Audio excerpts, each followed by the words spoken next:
Hello and welcome to the gojenn podcast. This is episode 20. Yay! Pretend confetti falling down, balloons, streamers, all that good stuff.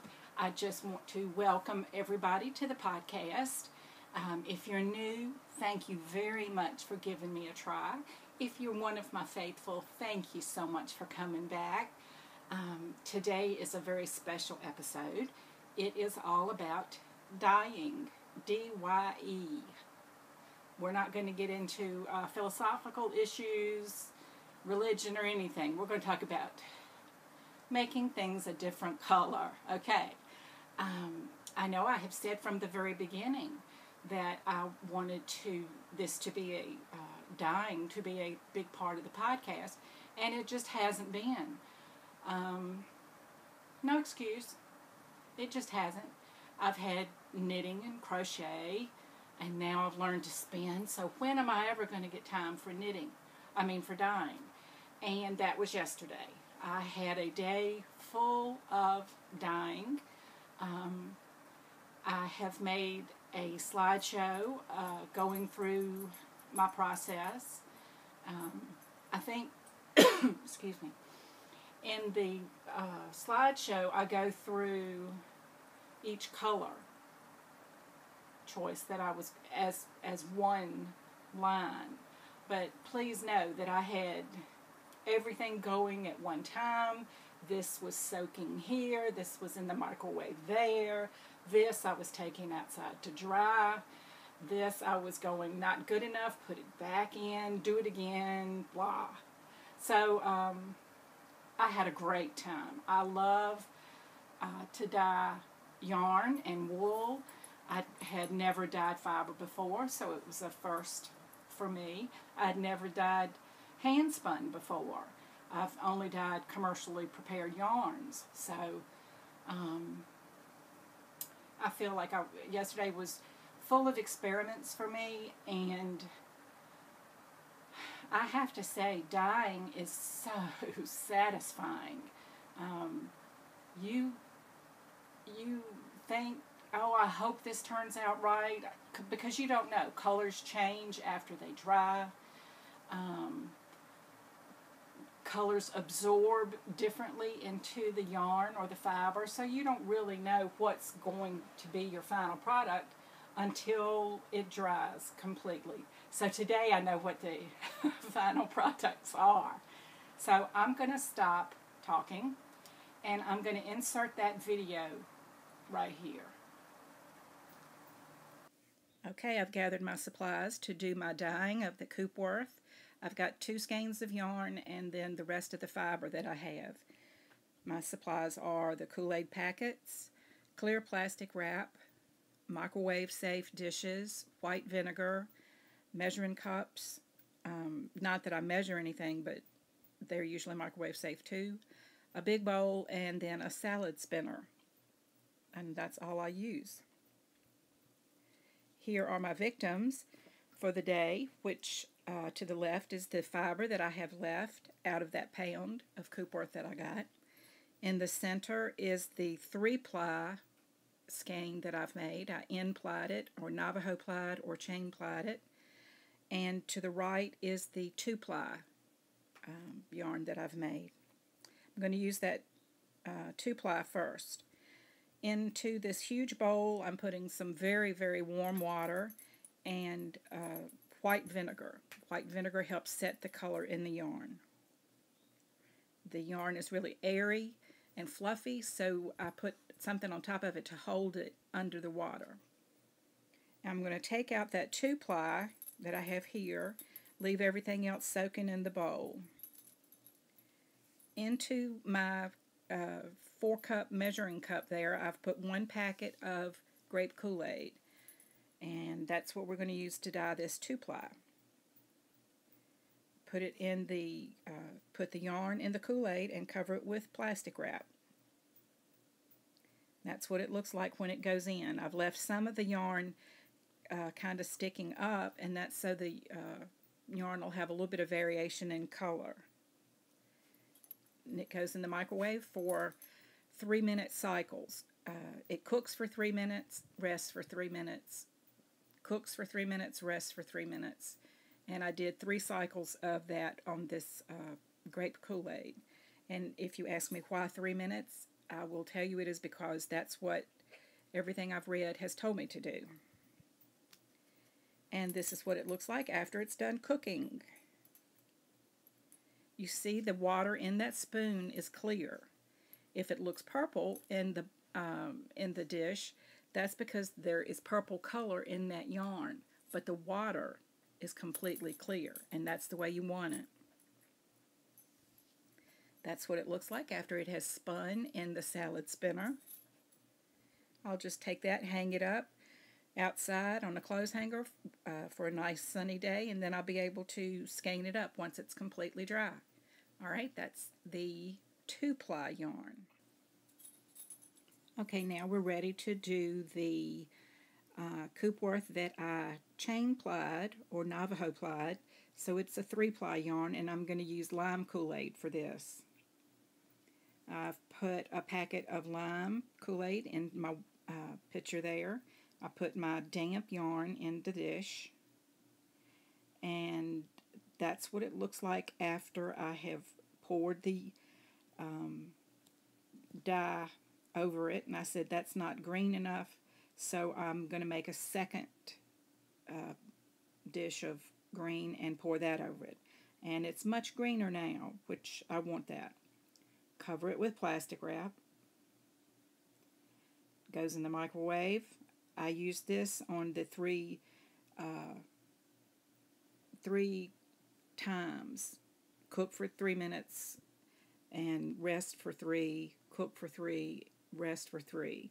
That's what it looked like before the last one. You'll see that water in the corner is still kind of green, and I want that water to be clear. So I cooked it for the 3rd cycle, and there it is. You'll see that after I did it in the salad spinner, there's a little color left in the water, but that's not, that's very little. Most of the color is in that yarn, which is where I want it. I'm going to take that, hang it up, and get ready to skein that up when it's nice and dry. Okay, now I'm ready to work on the fiber. And I decided that because there was so much fiber, I would do it in 2 different batches. And I've never dyed fiber before. I didn't know if it would just felt completely, or if the fibers would just dissolve, and I'd just have to throw the whole thing away. I had no idea. So, but I was prepared for either one of those. You experiment. So I took half of the fiber out of that bowl that was soaking and laid it out on plastic wrap on my counter, and I took 2 packets of blue, I think it's blue ice or ice blue Kool-Aid, and mixed that with a little bit of water because I wanted the color to be more intense. So I did that, and then I took that and spooned it over the yarn like this because I wanted to have a mottled, or I just wanted to see what it would do basically. Then I covered it with plastic wrap again, so it's got plastic wrap on the bottom and the top, and I put that wrapped snake of fiber into a microwave safe dish, and I zapped that on the 3-minute cycles. I did that for the 3 on 3 off again. Be really careful if you do this because that is very hot steam under there. Always open it away from you because that stuff is really hot. So once I took it out, I put it in the salad spinner and spun out as much of the water as I could. Then I took that outside and laid it over a drying rack to dry in the sunshine. Isn't that pretty?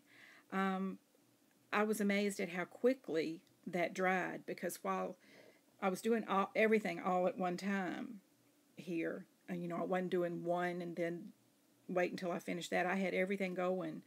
And when I went back out to check on something else later, this was practically dry.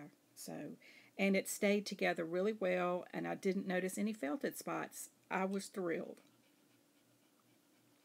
So here's the other half of the yarn, or the, excuse me, not yarn, fiber that I had.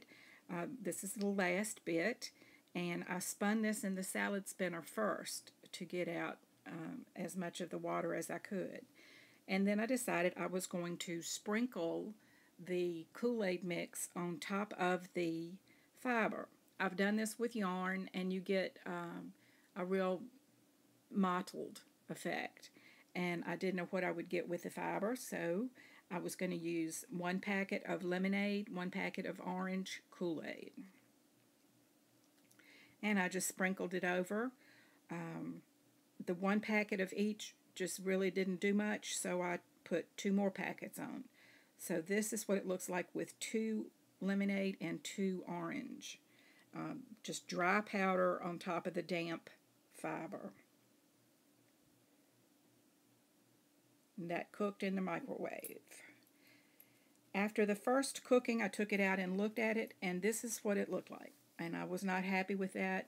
The Coopworth is not a very white fiber. It's kind of gray, brownish. It's not white. It's not a cream or ivory. It's kind of a dirty gray looking color. So I really didn't want that to be that dominant in this orange, which is what it's going to look like. So I decided that I was going to mix up a packet of orange Kool-Aid with water and pour that over it. And it kind of looks like a peach pie or something. But I like that idea much better. I don't want orange and gray yarn. Cook that. You see the water in that spoon is clear. And that means all the color is in the fiber.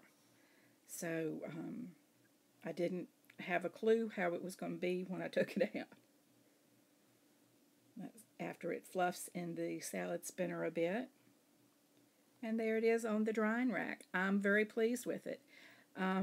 If you look at the right of the drying rack, you'll see that I had some little bits and bobs, and it just came apart in my hand. I was probably using too much force on it. I mean, I was trying to be really gentle with it, but some of the bits they just came completely apart. But that's no big deal. When I spin it, I'll just spin it together. I'm very happy with this. It's a lot better than gray and orange. It came out a really pretty color, orange, kind of strawberry blonde. And that's everybody drying out in the sunshine. It's a 90-degree day out, so it shouldn't take long for everybody to dry. And so that's the extent of my dyeing experiment. Okay, aren't you proud of me? That was a lot of fun. It was fun for me to kind of document my process, because sometimes you've spent an entire day doing something and you look back and you go, what did I do all day? Watch TV or something, because I have nothing to show for it. But dyeing, you really do have a lot to show for it. Okay, so knitting, spinning, crochet, and dyeing. Right? We're going to get a little bit of everything in this week for a change. Finished objects. Okay, and this is both a spinning and a dyeing finished object. This is the purple yarn that you just saw. That was dyed with purple Kool-Aid. And if you remember on the slideshow, I told you that I left some bits out. Can you see that there's some strands in there that aren't just purple. So this isn't just a solid color yarn. It will have some interest into it. This is my 2-ply.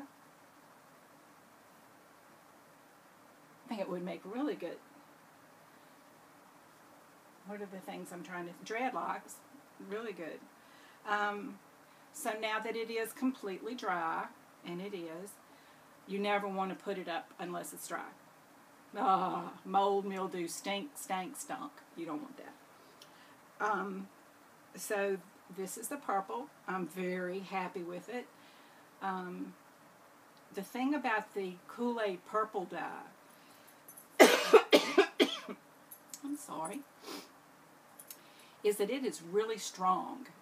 A little bit goes a long way, and concentrated, you just get an almost black color. It is so dark. In case you were wondering what these little snips are on the skeins of yarn that don't match, they don't go, they were dyed but they didn't change color, what's up with that?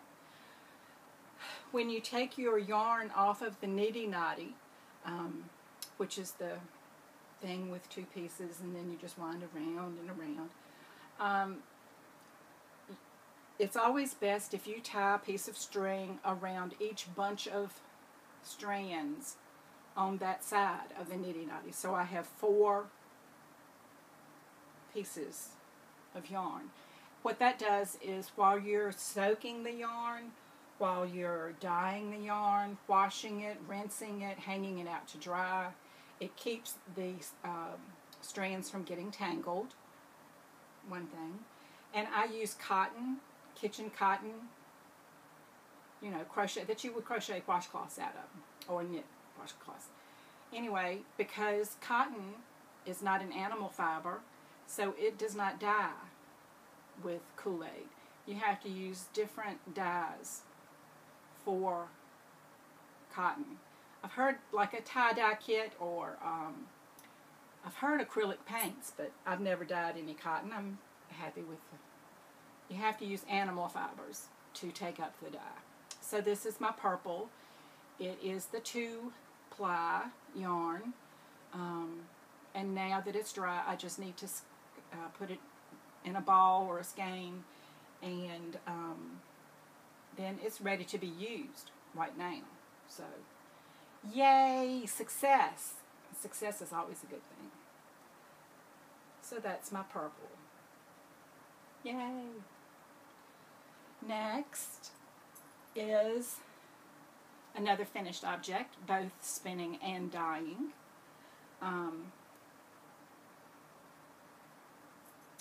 This is my Coopworth that I spun. Then I dyed it with lime Kool-Aid, the green kind. And you'll see my little cotton knot things on here. And since they're cotton, you just cut them off and throw them away. You don't, I mean, they don't serve any purpose once you're all together. This yarn you haven't seen before.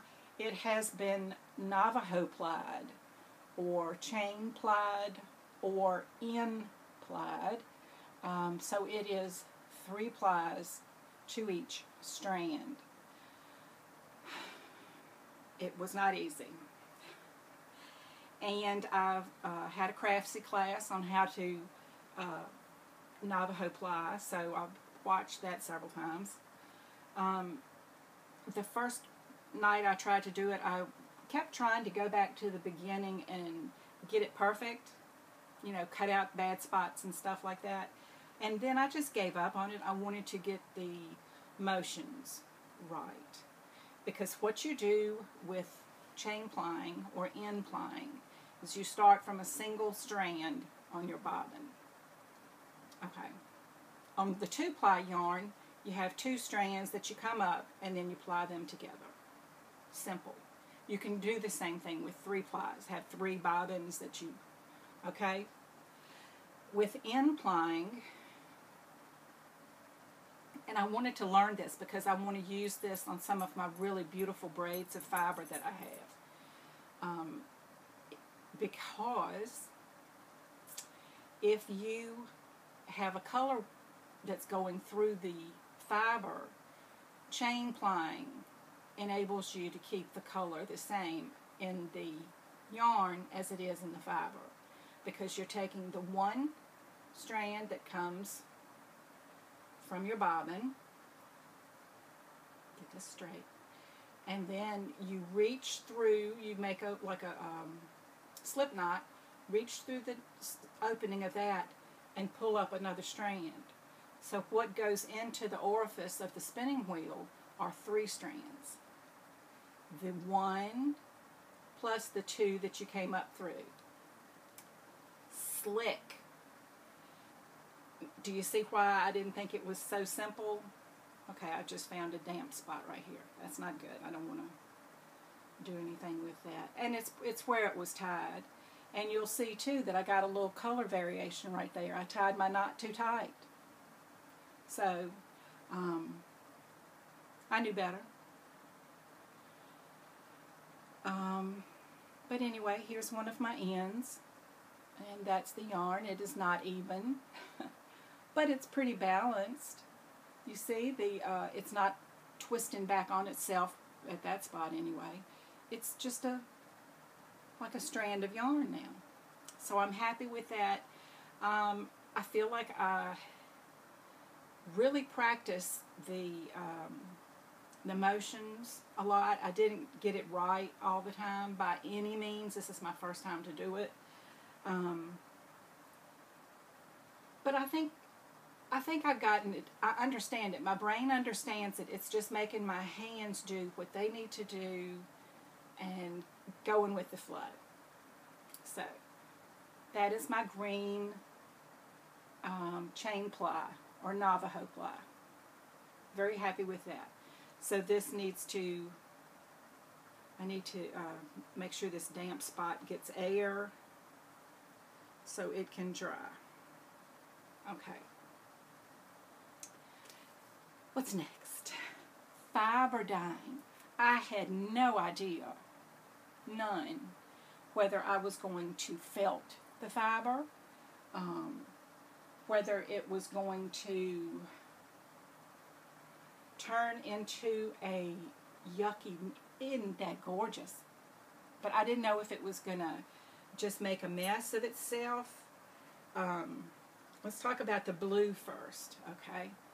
The blue you saw, and I'm not going to try to put these in a braid or anything like that. I'm just going to put them in a big Ziploc bag so that they're handled as little as possible. This stayed together very well. I didn't have pieces break off or anything like that. See if I can get... I tried not to agitate it too much. I know I spun it in the salad spinner, but that wasn't so much each individual piece of the fiber getting touched. That was just the whole mass of it being spun, and it was none the worse for wear. Excuse me. And you remember I did this. I laid it out in a squiggle snake, right? And then I took the blue Kool-Aid and just made lines. So that's why I have the white spots and the blue spots. And that's what I was going for. So, success. I totally had a day of successes. Unbelievable. And we're not going to even talk about the pile of orange Kool-Aid I had in the floor, but I had to get up. And then this has surprised me more than anything for several reasons. I don't normally like orange or yellow. Not real big. Those aren't my colors. And yellow lemonade, which is what you use for yellow when you're Kool-Aid dyeing, takes a lot. Whereas the grape takes a little to get a lot of color. Okay. The lemonade takes a lot of Kool-Aid to get a little color. So like 2 packets to a little bit of water would give you a more concentrated color. And I showed you on this how I wasn't happy with the way the colors were taking it the first time, and so then I went back and poured the orange Kool-Aid liquid over the top. And look what a saturated, beautiful, absolutely gorgeous pile of wool I have. I would have not thought that at all. At all. I was shocked. I was shocked. And it did come apart more. I guess I handled it too much and didn't know what I was doing or whatever. But like, I've got this a little bit. But for spinning, that's fine. And I'm going to put this in a big Ziploc bag too. Okay. Now y'all know everything that I know about spinning. Dyeing with Kool-Aid. Kool-Aid I really enjoy. It is cheap. In the summertime you can get 10 packets for $1 sometimes. And the cheap brands work, I think, just as well, so long as you're using the unsweetened little packs that you would add sugar to if you were making it at home. And you just go by what color you want. To know what color, if you're not familiar, if you didn't grow up on Kool-Aid like I did, I'm in the South. We grew up on Kool-Aid and sweet tea. But on the front of every Kool-Aid packet is the Kool-Aid man, and who bumps through the walls and says, "Oh yeah, Kool-Aid." He's holding a glass on the front of the packet. And whatever color the Kool-Aid is in that glass is the color that you will get. Okay. Because sometimes it's a big red Kool-Aid man, but he's holding a blue glass. That's because he's holding that blue ice flavor. There. Have I imparted wisdom today? How exciting. Woohoo. Okay. One more finished object. And it's a little green sock yarn blanket square. I'm making this for, of course, the Harry Potter Knit and Crochet House Cup. This is going to be for the Headmistresses challenge, and I need 2 of these, so I've gotten 1 done. This is the kind of thing I can pick up, and I can usually make, if everything goes well, I can make it in about an hour. For about as long as most podcasts go. And they definitely don't take all my attention. But I love them. I do.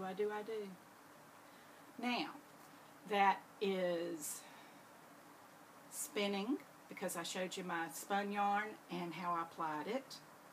So spinning and plying, dyeing, crocheting. Really, where else can you have this much fun? Alright, I'm going to go on with some more crochet. And this is my Jordan lace top, crochet lace top. And you remember last week,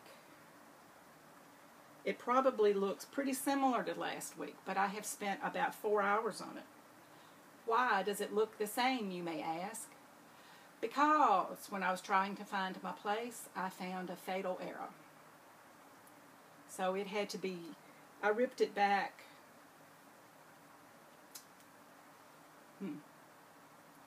I ripped it back to right about there. So it was maybe this far, and I ripped it back to there, so then I crocheted that and maybe another couple inches. I have to submit my 50% of my owl to be graded for the Harry Potter Cup, and technically I could do it now. I could submit this for 50%, but I want to put another couple inches on it so it really is more like 50% of the finished garment, because as I see what I'm doing as I go along, I see what's taking up the most room. I am happy with it, especially now that I understand the pattern. Of course, the fatal error came from me not reading correctly. I could say it came from the pattern having a mistake in it, but that would be a lie. It was me. It was all me. I know I had said last week that I had worked on it during my lunch hour at work the week before, and I skipped down a row, and so I had to rip out and go back. What I didn't realize I had done was when I ripped that out, I left the error in there. I'm sorry, does that mean I'm not going to have any podcast viewers next week? Because y'all are just going to say, she is just too dumb for words. Anybody that would make a silly, stupid error like that, I hope you don't leave me, that you come back. I promise to try not to make any more errors. Can't promise. And now for the knitting portion of our program. I didn't work on the sock much because I was really trying to get that Jordan going well. And I showed you last week my little DPN holder that keeps my sock on the needles nicely. And when I watched last week's episode, I heard myself say that for the Harry Potter house cup, it has to be 7 inches from the floor to the heel. Okay, that makes no sense. Unless I'm making high heel socks. I'm not. It has to be 7 inches from the floor to the top of the cuff. This is now about 5 inches. I need to get my instructions out and see what I need to do to plan for the afterthought heel. So that's my next thing to worry about.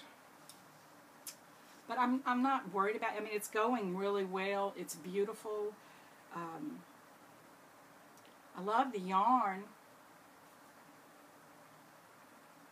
And I don't recall right off the name of the yarn maker.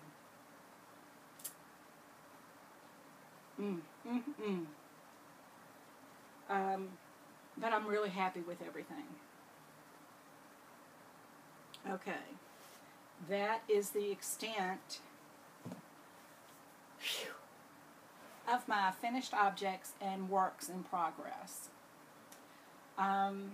Let's see, what else do we have? Books. I had a lot of time to listen to the Goldfinch this week, and I really did enjoy myself a lot more.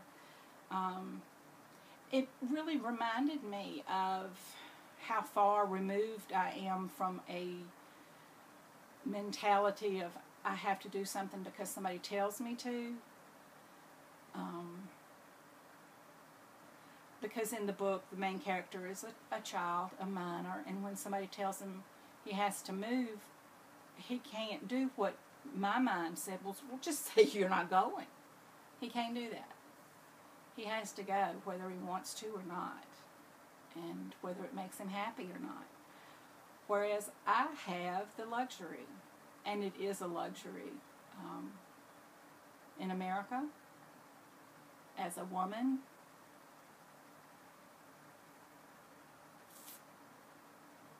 I am very fortunate.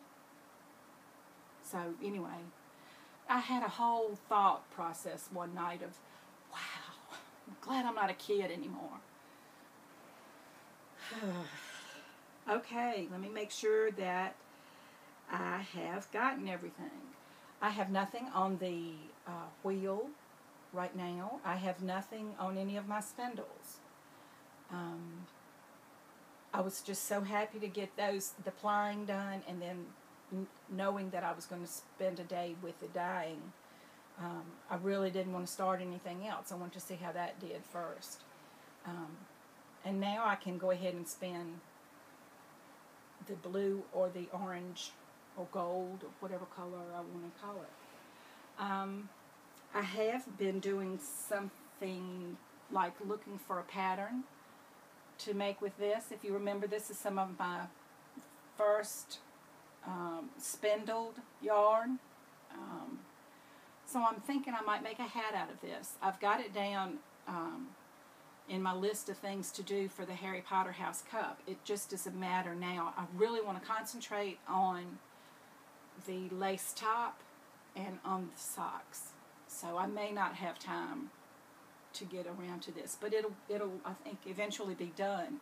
I found a nice pattern that I think will work really well with that. So books, I said I'd had a lot more time for the Goldfinch. I haven't even looked at the Time-Bound series or the Chronos series Time-Bound. I haven't even I don't think I've even picked my Kindle up this week. I've been just, busy. I did decide this week, now that I'm getting more comfortable with my wheel and spinning, I can come home from work and sit down and spin.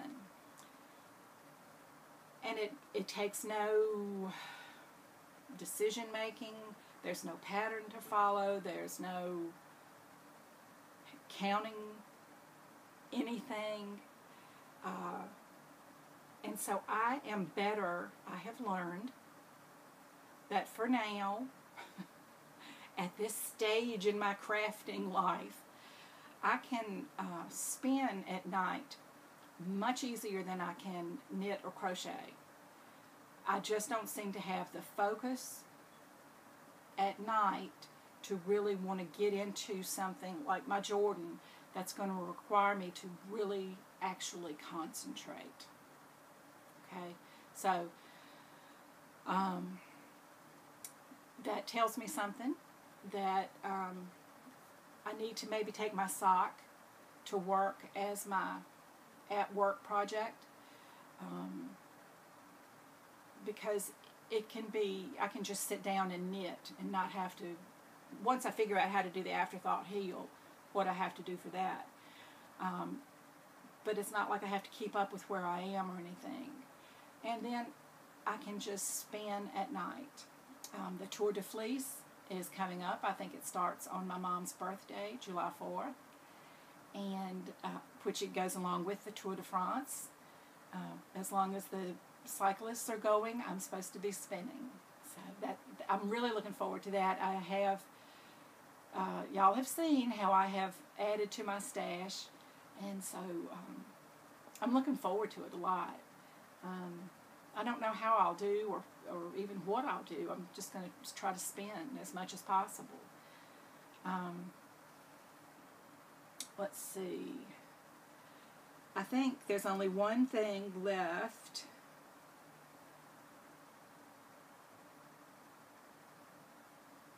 And that is, I watch the Weasley sisters, or the Weasley girls, Weasley sisters on YouTube. They're a knitting, crochet, and spinning podcast, and they do the Harry Potter house cup too, so it's always fun to watch them.